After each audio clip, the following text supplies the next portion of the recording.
Hi guys! So today is day 1 of being just me and the kids kasi nga hinatid natin si daddy kahapon sa airport. So to start the day, magne-nebulize tayo ng mga batang ubuhin at sipunin. Pero unahin natin yung pinakamahirap i-nebulize. Walang iba kundi si kuya. And then next naman, isusunod natin si ate after niya maligo. And while nagne-nebulize si ate, magmumultitasking tayo. Maglalaba tayo ng damit ng mga bata. And then last sa pila ng nebulizer is si Seffi.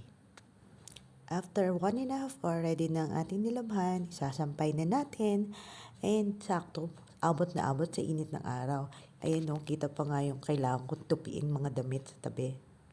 At pagkatapos magsampay, magtutupi naman ako ng damit kasama ang batang makulit. Bandang hapon naisipan kong maligo kasi natutulog si Seffi. Ang kaso, nagsusuklay pa lang ako nagising na at nagligalig na. Ayan no, pakinggan nyo.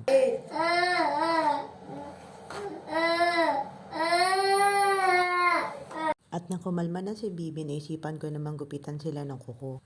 Nagupitan ko din si Sak, yun nga lang kinagat naman ako. Siyempre, wag kalimutan si ate, baka magtampo. At nung hapunan, inuna ko ng pakainin ng mga bata, kaya ako na lang kumakain dyan.